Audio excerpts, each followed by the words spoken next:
Dear students, welcome to the DCE learning. In this class, we are going to discuss the historical background of the UK Constitution.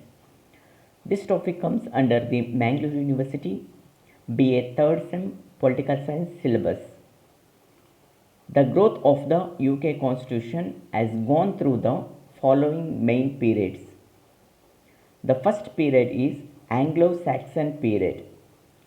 The Saxon period contributed the institution of kingship to the England, but the position of the king was very weak. He did not occupy the throne by strict hereditary right.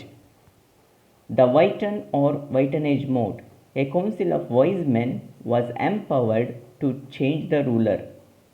Besides kingship, another important contribution of this period is local self government. ಬ್ರಿಟನ್ನಿನ ಸಂವಿಧಾನ ಈ ಮುಂದಿನ 6 ಪ್ರಮುಖ ಕಾಲಘಟ್ಟಗಳಲ್ಲಿ ಬೆಳೆದು ಬಂದಂತಹ ಸಂವಿಧಾನವಾಗಿದೆ. ಮೊದಲನೇ ಕಾಲಘಟ್ಟ Anglo Saxon ಅವಧಿ. Anglo Saxon ಅವಧಿಯು ರಾಜಪ್ರಭುತ್ವವನ್ನು ಬ್ರಿಟನ್ ದೇಶಕ್ಕೆ ಕೊಡುಗೆಯಾಗಿ ನೀಡಿದೆ. ಆದರೆ ಈ ಅವಧಿಯಲ್ಲಿ ರಾಜನ ಸ್ಥಾನಮಾನವು ಬಹಳ ದುರ್ಬಲವಾಗಿತ್ತು. ರಾಜ್ಯತ್ವದ ಆನುವಂಶಿಕತೆಯು ಕಡ್ಡಾಯವಾಗಿರಲಿಲ್ಲ. ವೈಟನ್ ಆರ್ ವೈಟನೇಜ್ ಮೋಡ್ ಎಂಬುದು ಬುದ್ಧಿವಂತರಿಂದ ಕೂಡಿದ ಒಂದು ಸದನವಾಗಿದ್ದು ರಾಜನನ್ನು ಬದಲಾಯಿಸುವ ಅಧಿಕಾರವನ್ನು ಹೊಂದಿತ್ತು. ರಾಜ್ಯತ್ವದ ಜೊತೆಗೆ ಸ್ಥಳೀಯ ಸ್ವಯಂ ಸರ್ಕಾರಗಳು ಈ ಅವಧಿಯ ಮತ್ತೊಂದು ಕೊಡುಗೆಯಾಗಿದೆ. The second period is Norman period. In this period the king became very strong. The Wighton in the Saxon period came to be known as Great Council or Magnum Concilium. The Magnum Concilium met only thrice in a year. For that purpose, to help the king during the interval when the Magnum Concilium was not in the session, another small body called Curia Regis or Little Council emerged during this period. ಎರಡನೇ ಕಾಲಘಟ್ಟ Norman ಅವಧಿ. ಈ ಅವಧಿಯಲ್ಲಿ ರಾಜನ ಅಧಿಕಾರ ಹೆಚ್ಚಾಯಿತು. Saxon ಅವಧಿಯಲ್ಲಿನ ವೈಟನ್ R ವೈಟನೇಜ್ mode ಎಂಬುದು ಈ ಅವಧಿಯಲ್ಲಿ ಗ್ರೇಟ್ ಕೌನ್ಸಿಲ್ ಅಥವಾ ಮ್ಯಾಗ್ನಮ್ ಕೌನ್ಸಿಲಿಯಂ ಎಂಬುದಾಗಿ ಬದಲಾಯಿತು. ಇದು ವರ್ಷದಲ್ಲಿ ಕೇವಲ ಮೂರು ಬಾರಿ ಮಾತ್ರ ಸಭೆ ಸೇರುತ್ತಿತ್ತು. ಹೀಗಾಗಿ ಮ್ಯಾಗ್ನಮ್ ಕೌನ್ಸಿಲಿಯಂ ಅಧಿವೇಶನದಲ್ಲಿ ಇಲ್ಲದೇ ಇರುವಾಗ ರಾಜನಿಗೆ ಸಹಾಯವನ್ನು ಮಾಡಲು ಕ್ಯೂರಿಯಾ ರೆಗೀಸ್ ಅಥವಾ ಲಿಟಲ್ ಕೌನ್ಸಿಲ್ ಎಂಬ ಚಿಕ್ಕ ಗುಂಪು ಉದಯವಾಯಿತು. The third period is Angevin or Plantagenet period. In this period some reforms took place in Curia Regis. Administrative and judicial functions as well as its members of the Curia Regis were bifurcated.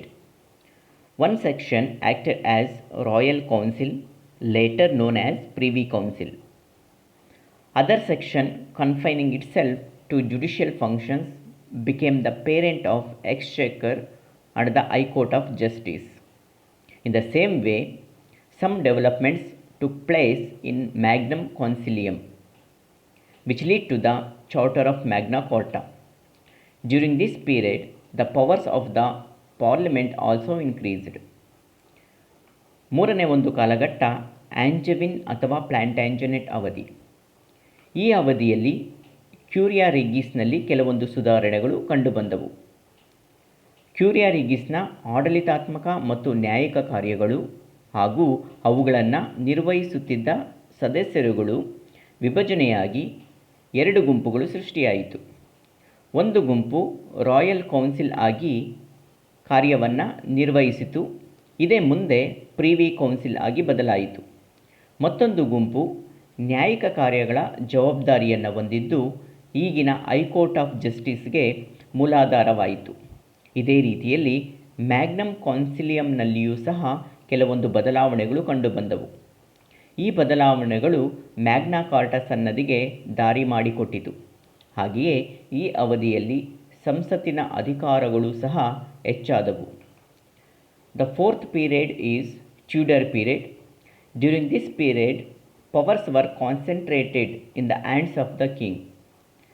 The House of Lords became very vigorous and powerful body, whereas House of Commons was very weak. ನಾಲ್ಕನೇ ಒಂದು ಕಾಲಘಟ್ಟ Tudor ಅವಧಿ. ಈ ಅವಧಿಯಲ್ಲಿ ಅಧಿಕಾರಗಳೆಲ್ಲವೂ ಸಹ ರಾಜನ ಬಳಿ ಕೇಂದ್ರೀಕೃತವಾದವು. ಶ್ರೀಮಂತರ ಸದನ ಬಲಿಷ್ಠಗೊಂಡು ಹೆಚ್ಚು ಅಧಿಕಾರವನ್ನು ಪಡೆಯಿತು.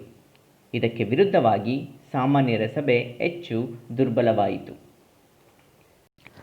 The fifth period is Stuart period. The constitutional development during this period is the establishment of parliamentary supremacy. Privy Council, which is the successor of Curia Regis, changed during this period. It grew in its size as well as in its powers.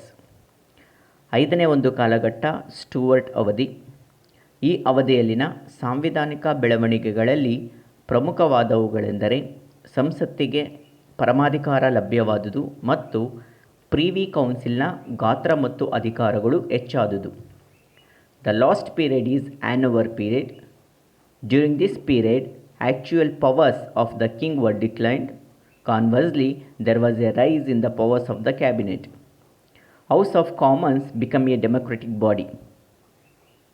It also rose to a position of superiority over the House of Lords. The last noble development of this period was rising of the 40 system. ಬ್ರಿಟನ್ನಿನ ಸಾಂವಿಧಾನಿಕ ಬೆಳವಣಿಗೆಯಲ್ಲಿ ಅಂತಿಮವಾದ ಒಂದು ಕಾಲಘಟ್ಟ Hanover ಅವಧಿ. ಈ ಅವಧಿಯಲ್ಲಿ ರಾಜನ ಅಧಿಕಾರಗಳು ಕಡಿಮೆಯಾದವು. ಇದಕ್ಕೆ ವಿರುದ್ಧವಾಗಿ ಕ್ಯಾಬಿನೆಟ್ನ ಅಧಿಕಾರಗಳು ಹೆಚ್ಚಾದವು. ಸಾಮಾನ್ಯರ ಸಭೆ ಪ್ರಜಾಸತ್ತಾತ್ಮಕ ಸದನವಾಗಿ ಮಾರ್ಪಾಟಾಗಿ ಶ್ರೀಮಂತರ ಸಭೆಗಿಂತಲೂ ಶ್ರೇಷ್ಠವಾದ ಸ್ಥಾನಮಾನವನ್ನು ಪಡೆಯಿತು. ಈ ಅವಧಿಯ ಮತ್ತೊಂದು ಪ್ರಮುಖವಾದಂತಹ ಬೆಳವಣಿಗೆ ಎಂದರೆ ರಾಜಕೀಯ ಪಕ್ಷಗಳು ಉದಯವಾದುದು. Dear students, let's recapitulate briefly. The growth of the UK Constitution has gone through the following 6 main periods. The first one is Anglo-Saxon period. The second one is Norman period. The third one is Angevin or Plantagenet period. The fourth one is Tudor period. The fifth one is Stuart period. And the last one is Hanover period. For more details, you can read the book World Constitution, which is written by Dr. Vishnu Bhagavan and Dr. Vidya Bhushan. Thank you.